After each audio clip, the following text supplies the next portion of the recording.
guys, so this is Sheena and ngayon ay summer dito sa Finland, but bago ang lahat, samahan niyo akong magtapon ng basura. Ayan, tapon tayo ng basura dito and tignan niyo naman, napakalinis. Alam niyo kung bakit? Sobrang linis dito sa Finland kasi ganito sila kadisiplinado at bawat lugar dito ay may basurahan. So, kaya napakaganda ng Finland. Tignan nyo naman, sobrang greenish. So, ganyan talaga pag summer.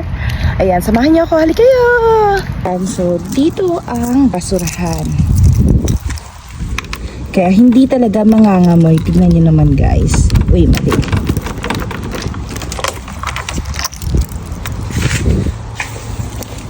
Ayan, so ito yung tamang basurahan. Hindi ka basta-basta pwede magtapon kung saan-saan. Ayan, ayan, ayan. So, merong pang glass, merong pang bayoyate, yung nabubulok. Ayan, at meron naman dito mga pang papel, pang plastic, pang karton, pang mix. Mix. So, ayan.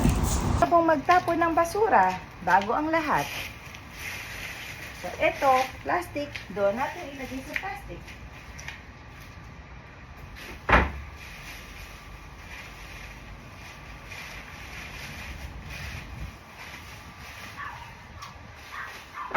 Ayan.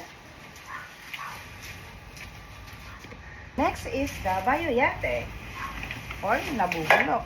Ayan. Tapos natin. Karton. So, syempre, lagyan natin ito sa karton.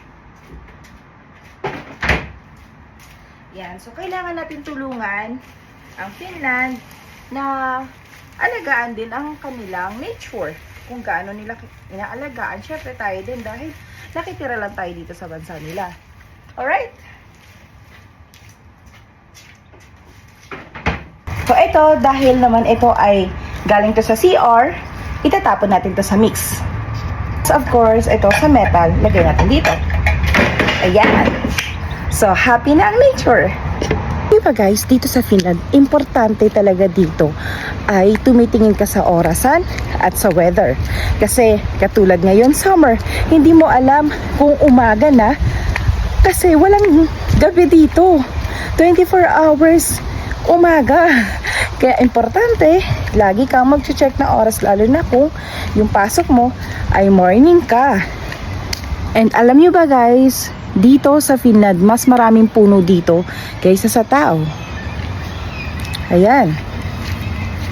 At alam nyo ba ibig sabihin ng sign na to? Ibig sabihin, bawal ang pet dito kasi yung palaruan ng mga bata. Samahan nyo ako guys, ayan. Tingnan nyo naman, sobrang greenish, diba? Ayan. Tignan nyo naman kung gaano nila kamahal ang kanilang kapaligiran. Sobrang linis, walang kalat, kundi mga dahon lang. At andito tayo ngayon sa palaruan. Bawat lugar dito sa Finland, merong ganito dito kung saan maglalaro yung mga bata. Kaso nga lang, sa sobrang dami ng playground dito, wala ka rin namang makikitang batang naglalaro. Kaya kailangan dagdagan. Charot! Kaya dito sa Finland, malaki ang tax, pero bakit sila ay happiest and safest sa buong mundo? Because of this. There's no noise, no chaos, and you don't need to be rushed. Simpleng buhay. Pamilya ko, ayan. Diba? Masaya ko at masaya sila. Nag-grocery sila. No, I didn't. I was in the church. Hello. Why do you want Finland? Do you want Finland or Philippines? I want both. I want my cousins. Oh, why? Why do you want Philippines? Because I want to play with my cousins. Oh, why do you want Finland? Because it's safe. Love you. And they get money from getting these cans. Nag-collect pa siya ng cans. I just drink these. Okay. Diba guys, para sa akin, ang kayamanan ay yung may masayang pamilya, kontentong buhay. Kasi dito ko na-realize na hindi pala sapat yung may maganda kang bahay, hindi pala sapat yung may maganda kang magarbong sasakyan. 'Di ba? Ang pinaka-importante ay may peace of mind ka, masayang pamilya, ang mga simpleng moment na mag-isa ako dito at habang nagva-vlog, di ba? Ayan, so sobrang grateful talaga akong. Thank you, Lord. Ayan. Kaya pagka na-stress ako, titingin lang ako sa langit, sa mga puno.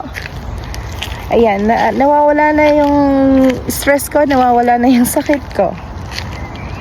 Kaya lagi lang ako nakatingala, lagi lang ako nagpipray kay Lord. Thank you, Lord. Kasi dinala niya ako dito sa Finland.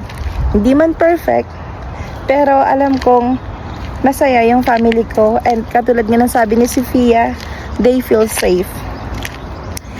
Kaya importante talaga ay marunong ka mag-appreciate ng small things lang talaga. And balang araw, kung ano man yung dream mo, just keep going, keep dreaming.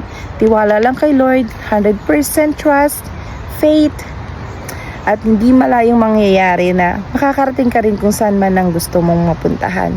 Dahil si Lord lagi lang dyan sa tabi natin. Di niya tayo iiwanan. Kung may plano tayo, may mas magandang plano si Lord para sa atin. Na hindi niya at alam niyang hindi mo ikakapahamak. So yun lang po. Once again, this is Sheena in Finland. Bye-bye. God bless you all.